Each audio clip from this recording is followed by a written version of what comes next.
saya lanjutkan lagi bahasan yang tadi. Jadi tadi saya banyak berbicara tentang bagaimana dinamika Timur Tengah pada saat masa kolonisasi dan sebelumnya, yaitu pada masa era Turki Utsmani. Ya, jadi kalau kita perhatikan memang saya tadi ada yang terputus ya. Jadi ada 4 momentum yang penting sebagai fondasi dari terbentuknya negara-negara Timur Tengah di dalam fase atau era modern ya. Yang pertama yang saya sebutkan tadi, adanya negosiasi atau perjanjian antara Hussein dan McMahon ya, dari perutusan Inggris, yang kemudian disusul adanya satu perjanjian atau perundingan antara perutusan Inggris dan perutusan Prancis, yaitu apa yang disebut sebagai Sykes-Picot ya, Mark Sykes dan François Picot, yang kemudian disusul oleh yang ketiga adanya utusan dari Presiden Woodrow Wilson, yaitu Henry Churchill King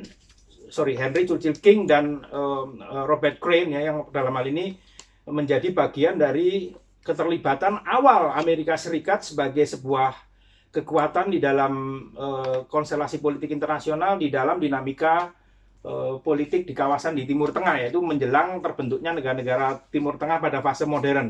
Kemudian yang keempat adanya deklarasi Balfour ya, tahun 1917 oleh Arthur Balfour, yaitu Menteri Luar Negeri Inggris yang saat itu menjadi bagian penting dari masa depan terbentuknya negara yang kemudian dikenal sebagai Eretz Israel, yang didirikan pada tanggal 4 Mei tahun 1948 oleh David Ben Gurion, yaitu negara Israel Raya ya, yang meliputi wilayah Yudea dan Kanaan, yang akhirnya sampai sekarang kita ketahui bersama sebagai bagian penting dari dinamika konflik, pusaran konflik di Timur Tengah, bahkan menjadi pusaran atau spektrum inti, menjadi epicentrum dari konflik utama di Timur Tengah, tidak hanya di Timur Tengah tapi juga di dunia ya. Jadi setelah negara Israel terbentuk, jadi 4 hal itu tolong diperhatikan ya.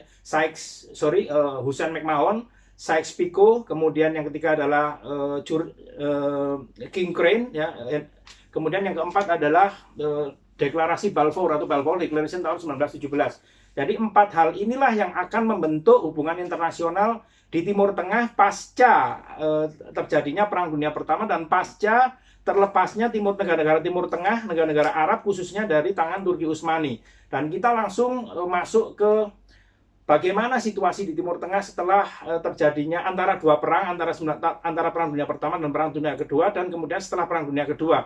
Nah, yang momentum yang paling penting di dalam titik ataupun titik terpenting dari hubungan internasional di Timur Tengah adalah terbentuknya negara Israel, seperti yang barusan saya sebutkan.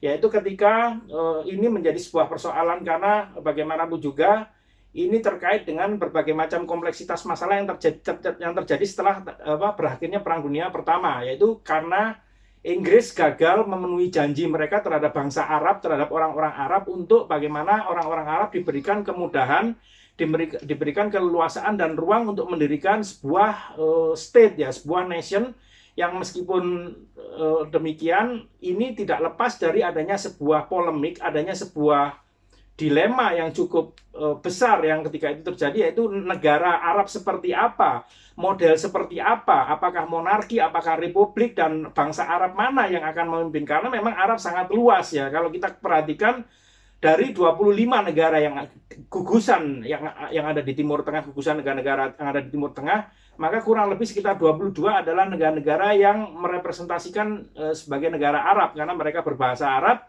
mereka berbudaya Arab, dan mereka memiliki identitas Arab ya, termasuk diantaranya adalah Irak, kemudian negara-negara Teluk, kemudian negara-negara di Semenanjung, kemudian negara-negara di Afrika Utara. 3 negara yang non-Arab hanyalah Turki, Israel, dan Iran. Nah, berdirinya negara Israel ini tidak lepas dari situasi yang terjadi setelah Perang Dunia Pertama, seperti yang sudah saya katakan tadi, ketika Inggris gagal untuk memenuhi janjinya terhadap bangsa Arab dalam mendukung keinginan dan aspirasi bangsa Arab untuk memiliki sebuah negara sendiri. Nah, ini juga tidak lepas juga dari adanya pada saat itu hasil-hasil yang dicapai setelah pasca perjanjian Versailles tahun 1919, di mana usulan-usulan yang diberikan, inisiatif-inisiatif dan usulan-usulan yang diberikan oleh Amerika Serikat ini ternyata juga hanya dipandang secara formalitas saja, jadi tidak ada satu upaya untuk mewujudkan dari apa yang disebut sebagai aspirasi Arab untuk memiliki satu bentuk negara yang berdaulat dan merdeka. Nah, apa yang terjadi setelah Balfour Declaration adalah bagaimana Inggris memiliki satu komitmen kuat untuk membantu dan mendukung orang-orang Yahudi yang ingin memiliki sebuah negara, yang ingin mengembalikan bangsa mereka di dalam satu titik pertemuan ya, yang dalam hal ini adalah di tanah Palestina.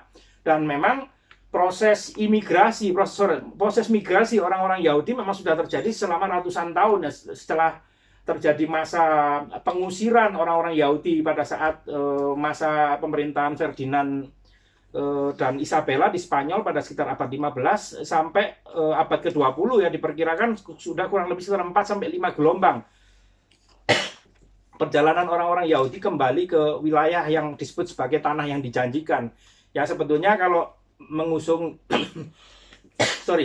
kalau merujuk pada apa yang dihasilkan pada konvensi Yahudi sedunia pada tahun 1899 di Swiss, di Basel, maka ada 4 wilayah yang pada saat itu diinginkan untuk menjadi masa depan negara Yahudi ya. Jadi ada wilayah di Uganda, di Argentina, di Armenia, dan di Palestina. Dan akhirnya Palestina yang terpilih sebagai tanah yang akan dijanjikan ataupun menjadi masa depan dari berdirinya sebuah negara yang memang secara eksklusif dimiliki oleh bangsa atau kaum Yahudi yang tercerai-berai di seluruh dunia selama kurang lebih 2000 tahun ya. Jadi ini menjadi satu hal yang memang terjadi satu perdebatan dan polemik serta kontroversi ya, terkait bagaimana yang namanya eksistensi bangsa Yahudi. Dan ini akhirnya mencapai puncak pada saat Inggris memang menjadi bagian yang penting dari berdirinya Eretz Israel atau negara Israel Raya pada tahun 1948, yang ini akhirnya memantik konflik dengan negara-negara Arab yang pada saat itu memang mereka memiliki satu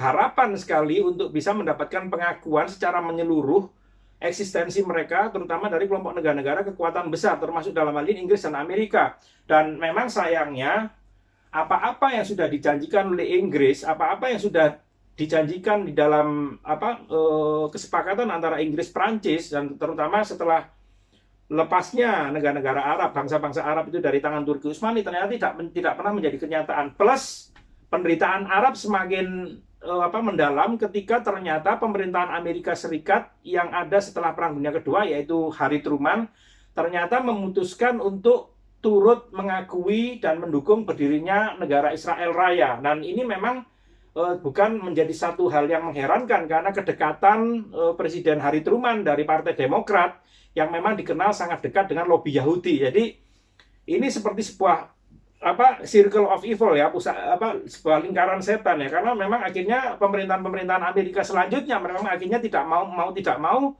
suka tidak suka akhirnya meneruskan dari apa yang menjadi kebijakan atau garis kebijakan dari para pendahulunya. Nah, kalau kita berbicara lobi Yahudi, tentu saja kita tidak bisa lepas dari keberadaan dari apa yang disebut sebagai American Jewish Community, komunitas Yahudi Amerika yang memang memiliki lobi kuat di politik dan pemerintahan di Amerika Serikat, di Washington. Dan mereka juga dikenal memiliki satu kekuatan di bidang ekonomi dan keuangan, sehingga tidak ayal mereka banyak sekali melakukan yang namanya jual beli ya di dalam konstelasi politik yang ada di Amerika. Dan jangan lupa peranan dari seorang bankir besar saat itu, yaitu Lord Rothschild ya. Lord Rothschild adalah seorang bangsawan Inggris keturunan Yahudi yang memang memiliki kontak dan kedekatan dengan Arthur Balfour ya, dan Perdana Menteri Inggris yang menjadi pemenang Perang Dunia Pertama, yaitu David Lloyd George. Dan ini menjadi bagian yang penting dari akhirnya berdirinya negara Israel yang kemudian ditentang oleh negara-negara Arab.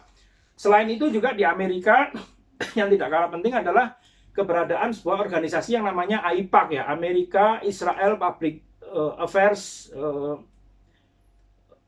Komite. Jadi komite urusan-urusan publik antara Israel dan Amerika atau AIPAC. Jadi ini juga menjadi bagian penting dari lobi Yahudi yang ada di dalam Senat Amerika, di dalam Capitol Hill, dan juga di White House, di Gedung Putih. Nah, maka dari itu tidak heran sampai hari ini Amerika Serikat dan Inggris adalah dua negara yang sangat mendukung kepentingan-kepentingan Israel, bahkan dua negara yang seringkali mementahkan atau membatalkan resolusi-resolusi Dewan Keamanan PBB yang dibuat sejak era Perang Arab Israel yang pertama pada tahun 1948. Dan kita tahu bahwa perjalanan panjang hubungan konfliktual antara Arab dan Israel ini memang tidak lepas dari adanya perebutan wilayah tentu saja ya. Karena bagaimanapun juga sejak perang pertama tahun 1948 sampai ketika Israel mengobarkan perang terakhir tahun 2006 menghadapi Hizbullah Lebanon, kita tahu bahwa salah satu persoalan yang terjadi adalah terkait dengan isu teritorial. Di samping juga ada isu-isu terkait dengan identitas tentu saja.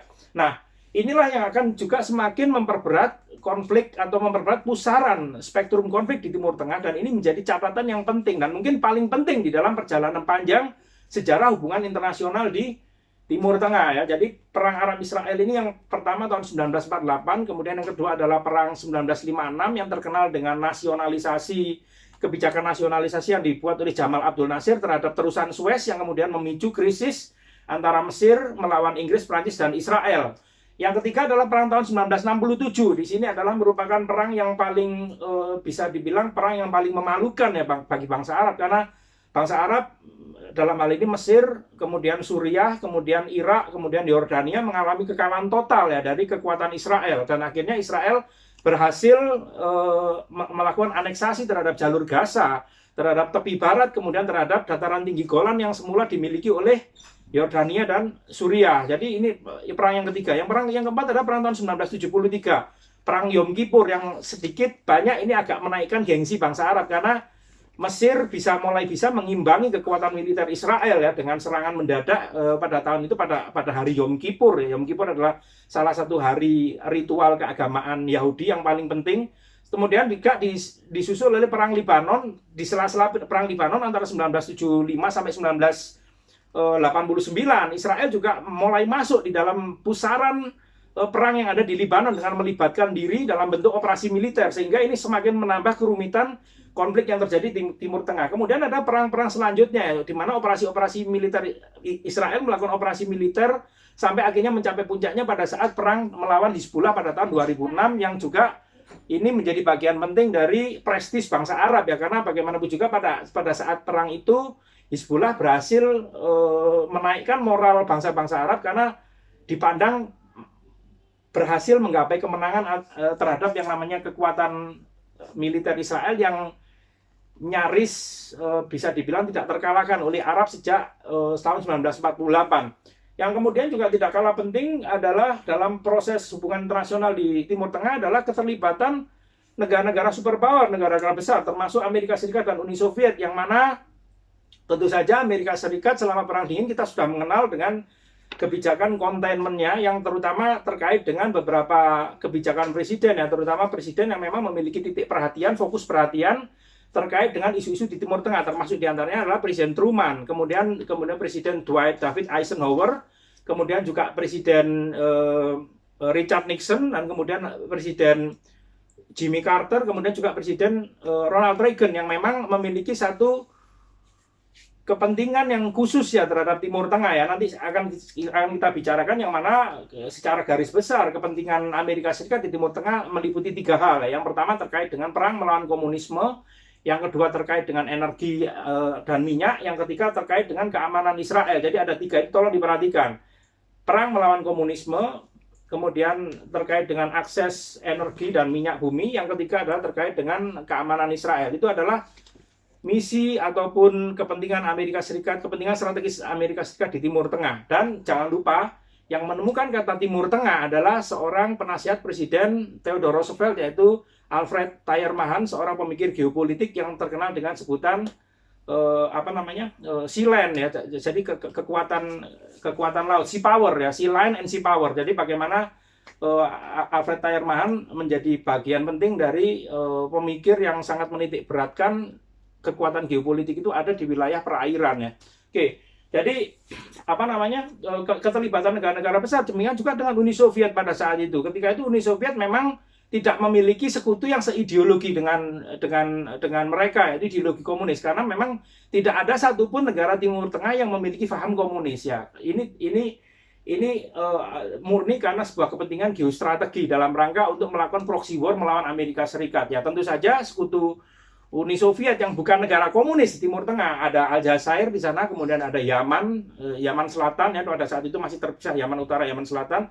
Kemudian ada Irak, ada Suriah, dan tentu saja awalnya ada Mesir. Jadi negara-negara ini memang terkenal memiliki satu kedekatan dan hubungan yang cukup dekat dengan Uni Soviet, terutama terkait dengan bagaimana mereka melakukan yang namanya negosiasi jual beli persenjataan ya, terutama ketika negara-negara seperti Mesir, seperti Suriah dan Irak dihadapkan pada situasi untuk mengimbangi atau menghadapi kekuatan militer Israel yang memang didukung dan disupport oleh Amerika Serikat.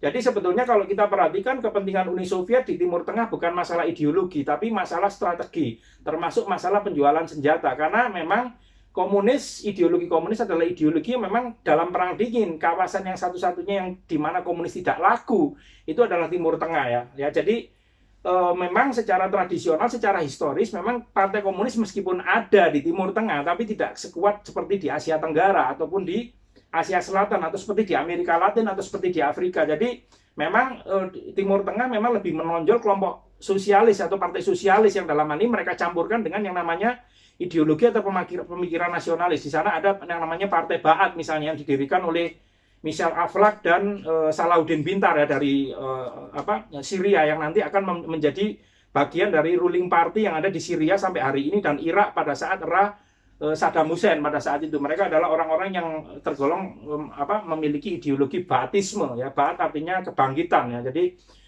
ideologi yang meramu antara sosialis dan nasionalisme Arab. Jadi partai komunis atau yang disebut sebagai Harokatul Syuyu'i itu tidak laku di Timur Tengah. Jadi tidak ada partai komunis yang tumbuh menjadi besar di Timur Tengah ya. Jadi kepentingan Uni Soviet semata-mata adalah strategis, menjadi kompetitor, menciptakan balance of power dengan Amerika Serikat, dan tentu saja kepentingan secara ekonomi yaitu penjualan senjata, dan tentu saja terkait juga dengan yang namanya mereka melakukan yang namanya trade off untuk masalah energi ya. Jadi Rusia juga memiliki satu sumber atau energy resources, memiliki sumber daya mineral yang juga cukup banyak. Demikian juga dengan Timur Tengah ya, kita tahu bersama. Nah, itu adalah bagaimana keterlibatan dua negara superpower yaitu Amerika Serikat dan Uni Soviet. Yang berikutnya adalah terkait dengan bagaimana kebijakan negara-negara besar, terutama Amerika Serikat setelah terjadinya perang dingin ya. Dan kita tahu bahwa banyak sekali dinamika persoalan dan permasalahan yang terjadi di Timur Tengah terkait dengan perang yang disebut sebagai local war atau internal wars, kemudian juga perang antar negara yang kemudian salah satunya yang terkenal adalah perang Irak melawan Iran selama kurang lebih 8 tahun ya, dan juga ini tidak menutup adanya satu relevansi ataupun koneksitas dengan kejadian pada tahun 1979 yang pernah kita diskusikan bersama, yaitu revolusi Iran tahun 1979 yang akhirnya juga menciptakan satu noktah baru di dalam hubungan internasional, dan ini menjadi salah satu revolusi dunia ya, karena dampak atau implikasi dari revolusi Iran ini memang tidak hanya dirasakan di Iran sendiri atau di kawasan Timur Tengah, tapi juga dirasakan di seluruh dunia. Dan salah satu implikasi dari yang namanya revolusi tahun 79 di Iran adalah perang Irak-Iran selama 8 tahun, di mana Irak menjadi kekuatan yang diandalkan bangsa-bangsa Arab untuk melakukan pembendungan atau containment terhadap kemungkinan adanya ekspor ideologi dari revolusioner Iran ke negara-negara Arab. Tentu saja Iran dan negara-negara Arab memiliki satu perbedaan identitas. Apa itu? Tentu saja perbedaannya adalah Iran adalah merepresentasikan bangsa Persia, dan tentu saja ini merupakan kompetitor serius bagi yang namanya bangsa Arab, dan mereka memiliki satu kompetisi rivalitas selama ribuan tahun. Nah, rivalitas yang terjadi itu nanti akan kita bahas pada saat poin terakhir dari diskusi kita tentang Timur Tengah. Kebijakan-kebijakan Amerika Serikat tentu saja setelah Perang Dingin sangat mempengaruhi hubungan internasional di kawasan Timur Tengah. Pertama, ketika terjadi invasi Irak kepada Kuwait ya, yang kemudian akhirnya berimplikasi pada adanya sebuah operasi militer besar-besaran ya, pada saat itu digalang oleh Amerika Serikat di bawah mandat Dewan Keamanan PBB dalam rangka untuk mengusir tentara Irak dari Kuwait ya. Jadi ini menjadi bagian pertama dari konstelasi atau dinamika di Timur Tengah setelah berakhirnya Perang Dingin. Yang juga tidak kalah pentingnya adalah bagaimana akhirnya Amerika Serikat juga mengobarkan yang namanya perang melawan teroris, di mana Timur Tengah juga menjadi bagian dari target Amerika, karena bagaimanapun juga 9/11 atau peristiwa penyerangan terhadap menara kembar, menara WTC di Amerika Serikat juga ditengarai diduga kuat melibatkan beberapa orang di lingkungan internal kerajaan Saudi Arabia. Nah, akhirnya Amerika Serikat mau tidak mau, suka tidak mau, tidak suka mengumandangkan perang melawan teror juga terhadap yang namanya kawasan Timur Tengah, di mana di situ menjadi bagian penting dari yang namanya operasi melawan Al-Qaeda dan kelompok-kelompok yang diduga melancarkan serangan terorisme kepada target-target negara-negara Barat, termasuk khususnya Amerika Serikat. Yang juga tidak kalah pentingnya adalah bagaimana kebijakan-kebijakan Amerika Serikat di dalam negosiasi dan perundingan antara Arab Israel dari mulai Camp David tahun 1979 yang dimediasi oleh Presiden Jimmy Carter sampai dengan perundingan di Madrid, perundingan di Oslo, dan kemudian perundingan di Annapolis, yang ini tentu saja menjadi bagian penting dari yang namanya konstelasi hubungan konfliktual antara Arab dan Israel. Bagaimana solusi dan masa depan terhadap yang namanya Palestina, bagaimana solusi terhadap yang namanya masa depan Yerusalem dan sebagainya. Ini kuncinya adalah di tangan kebijakan Gedung Putih, di tangan kebijakan Amerika Serikat. Setelah itu juga yang tidak kalah pentingnya, bagaimana kebijakan Amerika Serikat terhadap demokratisasi di Timur Tengah, khususnya setelah tahun 2010-2011, setelah berlangsungnya yang namanya revolusi yang terjadi di beberapa negara Arab, yang dimulai dari Tunisia, kemudian merembet ke Libya, ke Mesir, kemudian ke Yaman, ke Syria, ke Bahrain, dan sebagainya. Jadi sikap Amerika Serikat yang bersifat yang ambivalen, yang ambigu terhadap yang namanya upaya demokratisasi, ini juga menjadi bagian penting dari yang namanya hubungan internasional di Timur Tengah. Ya, jadi ini adalah merupakan deretan panjang dari poin-poin atau momentum-momentum yang membentuk hubungan internasional di Timur Tengah sampai hari ini. Jadi ini yang menjadi bagian pertama dari diskusi kita tentang Timur Tengah, sebelum nanti saya lanjutkan ke materi selanjutnya. Oke.